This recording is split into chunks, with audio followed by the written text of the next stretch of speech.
নমস্কার বন্ধুরা, সনাতন মোটিভেশন চ্যানেলে আপনাদের সবাইকে স্বাগত।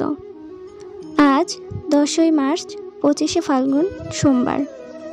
আজকের দিনে পালিত হচ্ছে রঙ্গভরি একাদশী, যাকে আমরা আমলকি একাদশী নামেও জানি।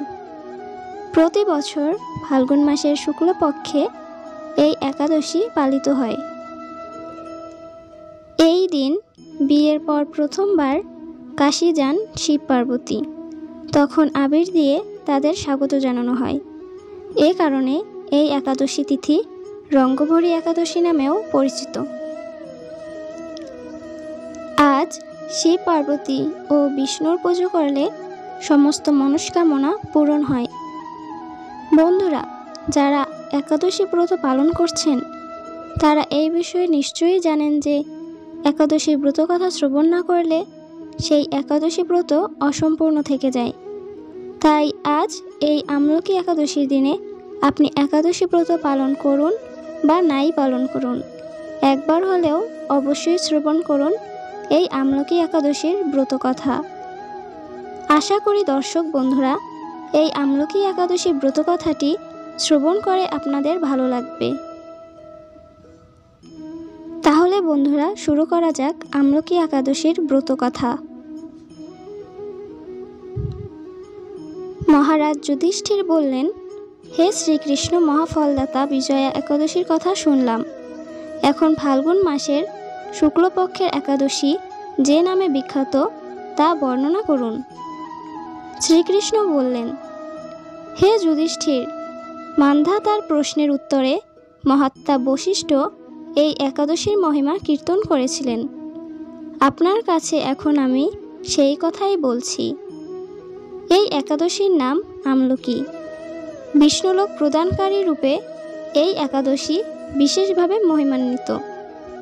একাদশীর দিন আমলকি বৃক্ষের তলে রাত্রি জাগরণ করলে সহস্র গাভীদানের ফল লাভ হয়।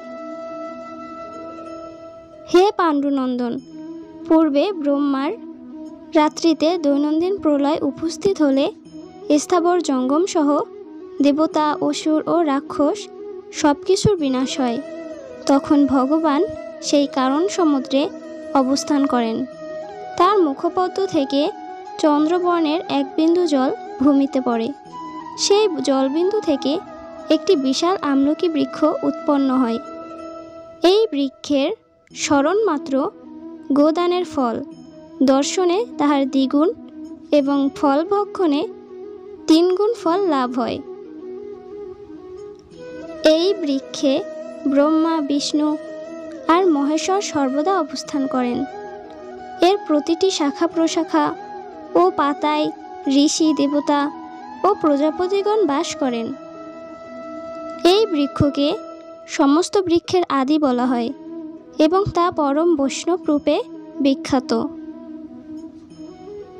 অতএব এই শ্রেষ্ঠ ব্রত সকলেরই পালনীয়। এখন এই ব্রতের একটি অদ্ভুত ইতিহাস আপনাদের কাছে বর্ণনা করছি। প্রাচীনকালে বৈদিশ নামে এক প্রসিদ্ধ নগর ছিল। এই নগরে চৈত্ররথ নামে এক রাজা রাজত্ব করতেন। চন্দ্রবংশীয় পাশবিন্দুক রাজার পুত্ররূপে তিনি জন্মগ্রহণ করেন। তিনি অত্যন্ত শক্তিমান ও ঐশ্বর্যশালী ছিলেন। শাস্ত্রজ্ঞানেও তিনি ছিলেন সুনিপুণ। তার রাজ্যের সর্বত্রই মনোরম, আনন্দপূর্ণ এক দিব্য পরিবেশ লক্ষ্য করা যেত। প্রজারা ছিলেন বিষ্ণু ভক্তি পরায়ণ। সকলেই একাদশী ব্রত পালন করতেন। তার রাজ্যে কোনো অভাব বা অমঙ্গল ছিল না। এইভাবে প্রজাদের নিয়ে রাজা চৈত্ররথ সুখে দিন যাপন করতে থাকেন। এক সময় ফাল্গুনী শুক্লপক্ষের দ্বাদশী যুক্ত আমলকি একাদশী সমাগত হওয়ায় রাজ্যের সকলেই এই ব্রত পালনের সংকল্প করলেন। ওই দিন প্রাতঃস্নানের পর প্রজাদের নিয়ে রাজা ভগবান শ্রী বিষ্ণুর মন্দিরে যান। সেখানে সুবাসিত জলপূর্ণ কলস, ছত্র, বস্ত্র, পাদুকা, পঞ্চরত্ন ইত্যাদি দিয়ে সাজিয়ে স্থাপন করেন। তারপর ধূপ দীপ দিয়ে যত্ন সহকারে মুনি ঋষিদের দ্বারা শ্রী পরশুরাম মূর্তি সমন্বিত আমলকির পূজা করেন। হে পরশুরাম, হে রেণুকার সুখবর্ধক, হে ধাতি, হে পাপ বিনাশিনী আমলকি, তোমাকে প্রণাম, আমার অর্ঘ্যজল গ্রহণ করো। এইভাবে দিনে যথাবিধি পূজা স্তব্য স্তুতি নিত্যগীত করে রাজা ভক্তি ভরে সেই বিষ্ণু মন্দিরে রাত্রি জাগরণ করতে লাগলেন। এমন সময় দৈবযোগে একটি ব্যাধ সেখানে উপস্থিত হয়। পূজার সামগ্রী সহ বহু ব্যক্তিকে একত্রে রাত্রি জাগরণ করতে দেখে সে কৌতূহল আক্রান্ত হলো। সে ভাবল, এসব কি ব্যাপার? বিষ্ণু মন্দিরে প্রবেশ করে বসে পড়ল। কলসের উপরে স্থাপিত বিষ্ণু মূর্তি দর্শন করল। ভগবান বিষ্ণু এবং একাদশীর মাহাত্ম্যও সে মনোযোগ দিয়ে শুনল। সারাদিন ওই ব্যাধ কিছুই আহার করেনি। এইভাবে ক্ষুধায় কাতর হয়ে সেখানে সে রাত্রি জাগরণ করল। পরদিন প্রজাসহ রাজা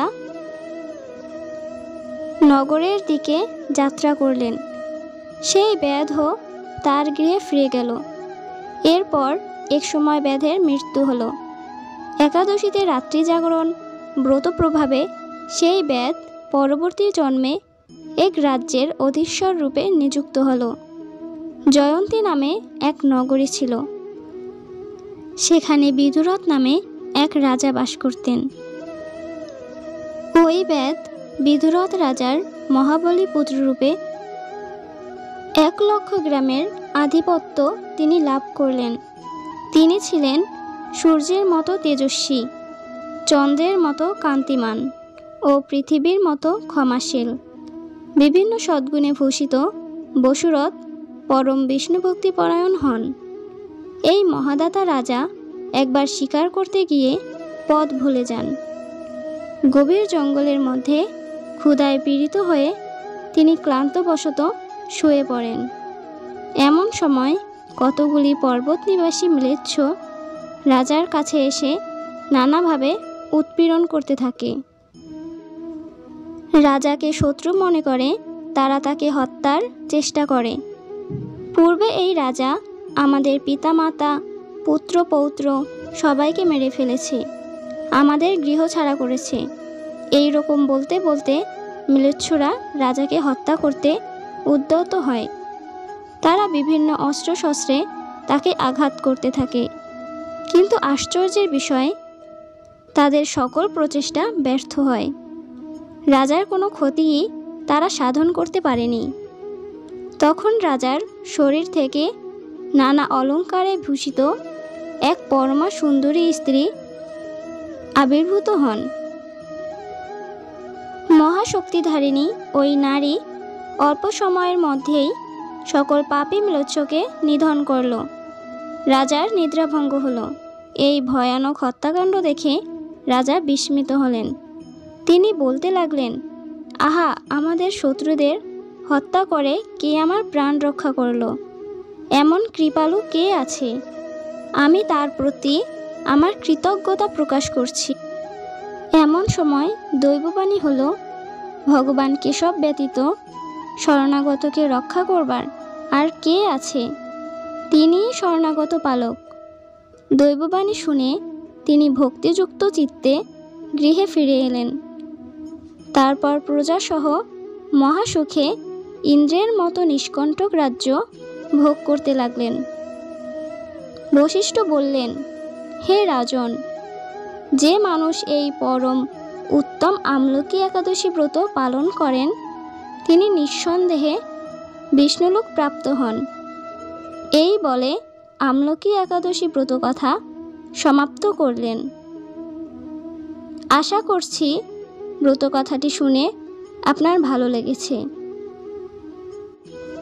ভিডিওটি ভালো লাগলে অবশ্যই লাইক করবেন এবং আপনি যদি এই চ্যানেলের নতুন হয়ে থাকেন তাহলে চ্যানেলটিকে সাবস্ক্রাইব করবেন। ধন্যবাদ। হরে কৃষ্ণ।